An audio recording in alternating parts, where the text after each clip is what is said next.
Welcome back to the online class, students. In the previous class, we discussed about the functioning of some of the endocrine glands. So in today's class, we are going to discuss the function of the endocrine gland like parathyroid gland and thymus gland. Okay. So first, let us discuss about parathyroid gland. So the parathyroid gland, so it is a forced parathyroid glands has been present in case of humans. If we see the location of parathyroid gland, they are present just on the backside of thyroid gland. Okay. So how many parathyroid glands are present? So there are 4 parathyroid glands are present. And these glands are located on the backside of thyroid gland.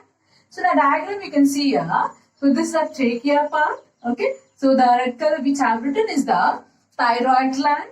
So that is the backside view of the thyroid gland where you can find the small button-like structures. So these are the parathyroid glands which are present on the backside of thyroid gland. That is the position. The position is they are located on backside of which gland? Thyroid gland. Okay. And so as an endocrine gland, so it produces a hormone called as parathyroid hormone. Okay. So it produces a hormone called as parathyroid, or it is also called as parathyroid hormone. Okay. So this is a hormone produced from the parathyroid gland. So the next is a function. What is the function of parathyroid hormone? So it plays a very important role in case of calcium regulation in the body. Okay. So the parathyroid hormone, so which increases blood calcium level. The major function is, so the function is it increases blood calcium level. Okay. So it increases what? Blood calcium level. That is a major function. So how this blood calcium level is increased? So it helps in reabsorption in the renal tubules. Okay, already we have discussed, isn't it? Reabsorption. So by the secretion of parathyroid hormone, so this helps in reabsorption of calcium from the renal tubule. That is a part of nephron, isn't it? So in that way, it increases the blood calcium level. Okay, so the one way is it helps in reabsorption. Reabsorption from where? So from the renal tubule. Okay. So in that way it increases blood calcium level. Then another way is it also helps in reabsorption from absorption from digested food. Absorption from digested food. That is the functions of parathyroid hormone. So now let us see the hypo and hypersecretion of parathyroid hormone. Okay. So first let us see the hyposecretion. As we know that hypo means what? Less secretion. Okay. So the hyposecretion causes a disease called as tetany. Okay. The disease is tetany. What is the major symptom of tetany? As the less secretion of parathyroid hormone, because of which so the blood calcium level will be less. So because of this, it causes depolarization of neurons without any stimulus. Okay. So because of which the muscle twitching takes place. That is a major symptom of tetany. Okay. The next is a hypersecretion. Okay. Hypersecretion of parathyroid hormone. So because of which demineralization of bones takes place. Okay, what takes place here? Demineralization of the bones takes place. Demineralization of bones. Because of which the bones will become weak and even the bones will be deformed, due to which the chances of fracture are more.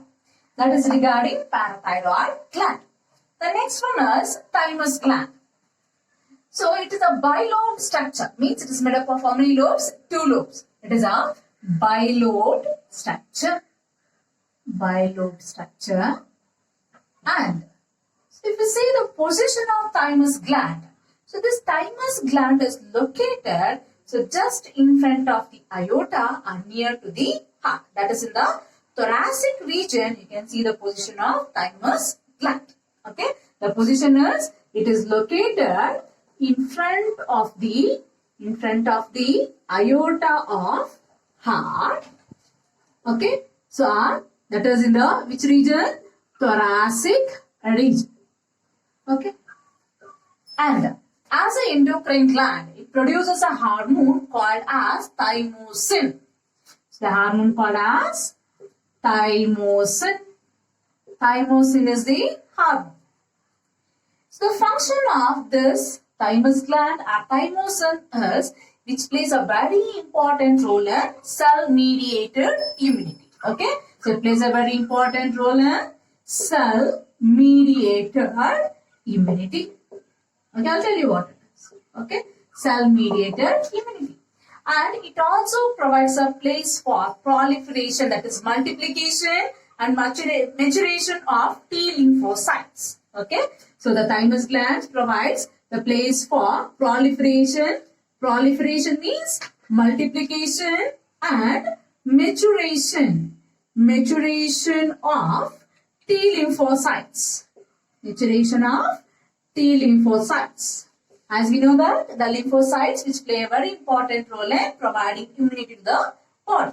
Okay, and these T lymphocytes will get matured in the thymus gland, and which helps in providing which type of immunity? Cell-mediated immunity. It means, so in the region of infection the antigens are killed by the activation of some of the immune cells like phagocytes, where the cells will get activated, and those cells by secreting some of the chemicals which will kill the antigens. Okay, that is cell-mediated immunity. And there is another type of immunity called as humoral immunity. Okay, another type of immunity called as humoral immunity. T lymphocytes the thymosin not only play a vital role in providing cell-mediated immunity, even they influence humoral immunity by secreting the antibodies. Okay, so humoral immunity play a very important role. So by providing the immunity to the body. Okay, so that is a function of thymus.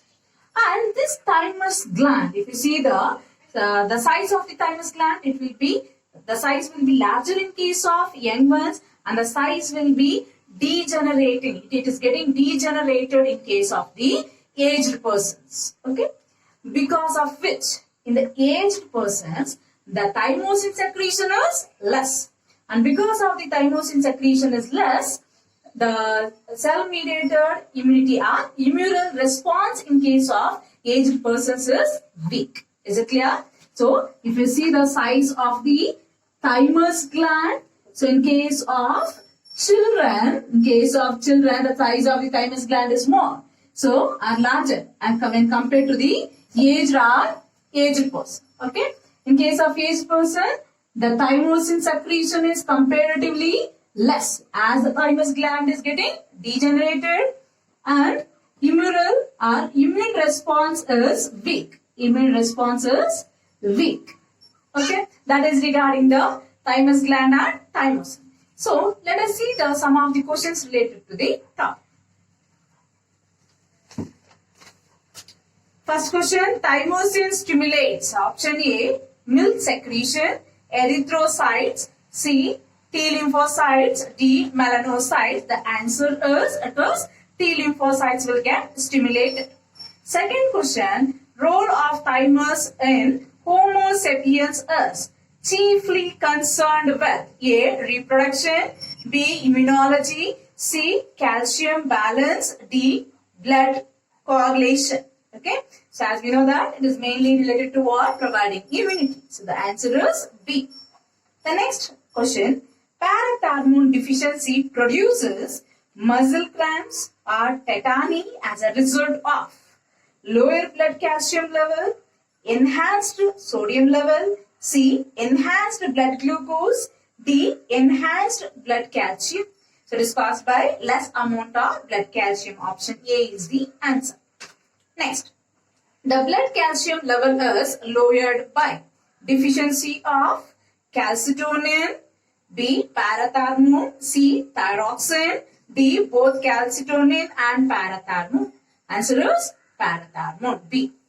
Then, low calcium in the body fluids may be the cause of A.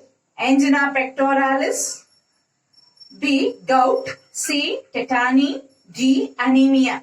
Okay, the answer is C. Tetany. Damage of thymus in a child may lead to, okay, A. Loss of cell-mediated immunity, B. Loss of antibody-mediated immunity, A. Reduction in the amount of plasma proteins, D. A reduction in the hemoglobin content in the blood. The answer is it is responsible for cell-mediated immunity, hence there is a loss of cell-mediated immunity. Answer is A. Next, the hormone that increases the blood calcium level and decreases its excretion by kidney is A. Parathyroid, B. Calcitonin, C. Thyroxine, D. Insulin. The answer is A. Thank you.